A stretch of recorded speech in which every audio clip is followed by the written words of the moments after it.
Good morning mga maring, welcome back to my channel. This is Gracious Tong Vlogs. So mga maring, getting ready po tayo, no, kasi alis po tayo ngayon umaga para magpapabunot po ako ng ngipin. Dalawa po ang ipabubunot or apat, tingnan lang natin.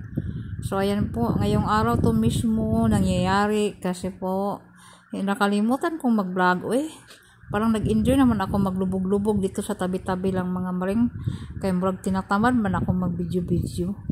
So medyo pumapayat na ako konti mga maring, no, konti lang naman. So that's it, ganun lang, tuloy-tuloy ang buhay. Hi guys, good morning, early in the morning guys. Ready na ang inyong caregiver guys, getting ready na tayo kasi uuwi muna ako, magpabunot ako ng ngipin kasi para maiwasan na yung pananakit ng ating mga bulok ng mga ngipin, no. Pabunot muna ako. Ito yung ngipin ko dito sa taas, 1, 2, 3, 4. Pero may 4 akong bulok, 2 dito sa taas. Sa baba wala na, walang ngipin na to dito banda sa baba. So ang aga-aga pa ngayon, 6 o'clock pa lang in the morning. Yung aking pasyente nasa CR pa, naliligo or nag-half bath. Yes, uuwi muna ako kasi titingnan ko muna yung pinapaayos na bahay. Tapos pupunta po ako ng clinic mamaya alas 10 pa naman kasi yun ang usapan namin ng doktor. Puti naman ang mukha ko dito pulbos lang po yan guys, ha. Hindi pulbos, yung cream lang yan, cream, para matakpan yung mga imperfection natin sa mukha. Ay, yan. Malaking tulong talaga itong earrings ko na ganito ba. Kasi 3 ang butas ng aking talinga. So, napasukan siya. So, hindi siya magko-close. So, ayan. Naghintay lang ako dito sa oras guys kasi yung aking madam hindi pagising. Tulog pa siya guys. So, sarap na umalis. Sarap na umuwi para makalanghap ng mga hangin sa labas. Mahirap buhay makulong. Buhay nakakulong. Nag-lipstick lang ako at naglagay ng cream sa mukha. Ganun lang. Kasi matagal na rin hindi ako nakapag-ganon-ganon. Matagal na hindi ako nakapag-blush on. Kaya hindi na tayo maglagay muna ng ganon mga marinok. Kaya makukuratan man yung ating mga kaibigan. Pag maglabas tayo ng ganon, diyan lang naman tayo sa tabi-tabi. Hindi na natin kailangan na mag-ganon-ganon sa mata, maglagay-lagay. Pero try ko pa rin next time. Next time na. Pero for now, hindi naman bagay sa outfit ko na napaka-cowgirl. Yung outfit natin na naka-leggings or naka-skinny lang tayo tapos naka-loss na t-shirt, ay nako. Wag na mga maring, tapos sinihingos pa. Ano ba? Sinisipon pa naman tayo.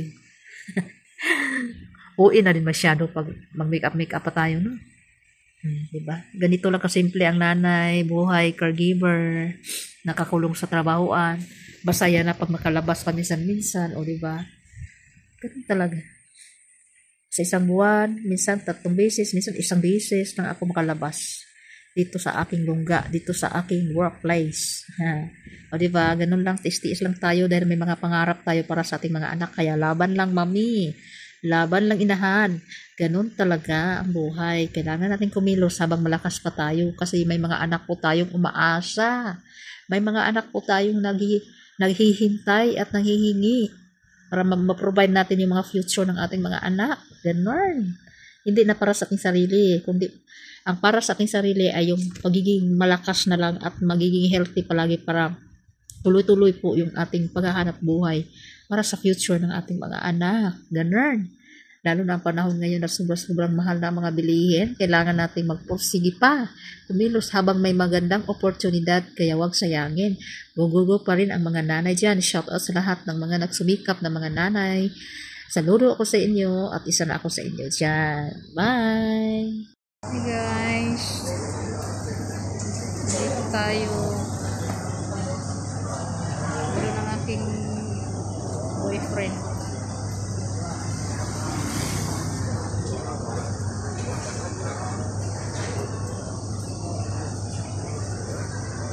Puntahan namin yung pinaayos namin na bahay.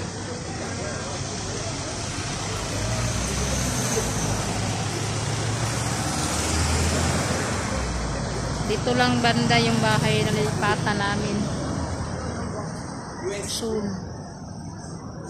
Puhon-puhon pag matapos na busy ang aking boyfriend sa pag busy yung aking boyfriend sa pag-asikaso. Ako naman busy ako sa trabahoan, maghahanap ng pera. Dito tayo banda, dito lang area dyan, doon banda sa loobin. Pwede siyang malakad galing dito, pwede lang lakarin. Dito tayo sa Kaday Kupi, Gunong Amas. So, pwede lang siya nagkarin dyan, dadaan, paikot, doon, papasok sa mga subdivision. So, nasa sentro po tayo ng Luyang, tapos, malapit lang lahat. So, malayo lang kunti sa aking work, kasi yung work ko nandun pa sa, basta medyo malayo lang siya. Hindi ko alam saan nagparking ang aking boyfriend. Natatain na ako. Gusto ko na magsian. Pwede ko lang siya lakarin sana ako. Mag-exercise lang ako. Kaso lang may dala kasing sasakyan. Kaya hintayin ko na lang yung aking boyfriend na nandun pa. Nandun pa sa loob. Chika-chika pa sila ng kanyang mga kaibigan. Sa kanyang mga brotherhood. So, chika-chika din tayo dito habang hinihintay ko siya kasi nanakit yung puwet ko sa kaupo.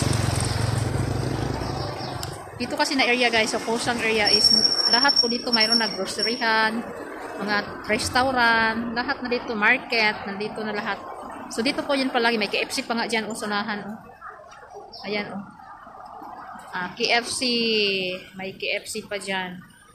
Tapos Kusang market naman doon sa kabila, doon banda papasok. So very convenient po siya dito sa bago naming tirahan soon. Pag matapos na, I hope next month, nakalipat na. So, busy-busyhan na naman tayo. Pero yes, busy ako. Wala muna akong time sa mga gala ngayon. Busy ako sa aking buhay-buhay dito. Kailangan ko maasikaso muna yung bahay na lilipatan namin. Tapos maglipat ng mga gamit, mag-arrange, maglinis. So, at syempre, para po sa aking mga anak.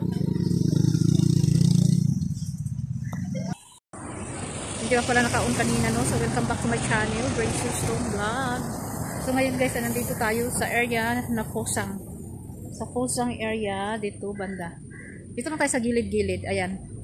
Yung mga kahoy na linya na yan, nandito tayo sa likuran, banda, kumbaga. Kasi wala po akong, hindi na po ako komportable sa aking, sa aking naramdaman ngayon. Natatayin na po ako. Gusto ko na mag-CR. Ang tagal kasi ni Jowa Bells, nandun pa si Jowa Bells, nakipagtsikahan pa sa kanyang mga amigo. So, ayan. Yes, mamaya puntahan natin yung bahay na pinapa-renovate, no? May pinapaayos lang yung bahay na lilipatan ko namin. So, I hope next month makalipat na at matapos na. Kasi ako sobrang busy po ako, kaya hindi po ako mag-Christmas ngayong taon, ngayong buwan, kasi wala akong celebration sa bahay. Uuwi lang ako guys, tapos magligpit lang ako sa bahay, sa dating bahay, tapos, kasi parang hindi pa kami makalipat this month, kasi hindi pa tapos. Kasi hindi naman yun ganun kadali yung paglipat ng bahay guys, matrabaho po, kaya ako hinay-hinay lang muna ako sa pagligpit ng aming mga gamit kasi natatrabaho po ako at saka mahirap naman isabay ko lahat, no? So dito po kami, dito malapit lang po ito, mga restaurant, mga tindahan, pharmacies, kainan, basta lahat dito, groceryhan, malapit na. So yung malipatan namin ay nandun lang. Nandiyan na subdivision na yan. Diyan mismo na subdivision na yan. If I'm not mistaken, if not diyan or doon pa sa unahan. Di ko kabasado kasi ngayon po pa lang siya nakikita ng personal sa loob. Ang labas lang po yung nakikita ko, pero basta ang feeling ko nandiyan lang sa unahan. Sa area na yan. So dito po yan papasok po yan diyan, papasok, ikot ganun. So malalakad lang kung gusto mag-hiking. Kaya natatain na talaga ako. Ang tagal naman ng asawa ko eh. Hey guys, sundo muna ako ng aking anak at hindi ako makapagsalita ng maayos kasi binubunutan ko ako ng 2 ngipin. Marami pang kupan sa aking bunganga at ang init. Napagalitan akong bumaba para masundo ko lang si Gavin. Ito yung school ng aking anak dito sa Anglo Chinese School. Nahintayin natin sila maglabasan.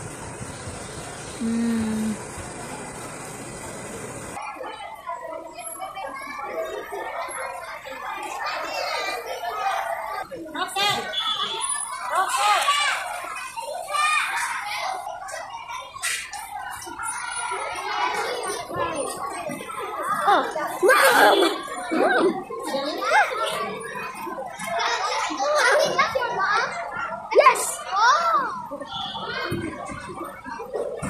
Yeah, that's one of my classmates.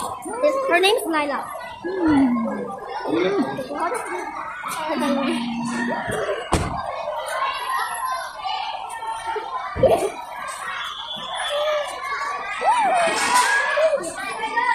Nyla. Nyla.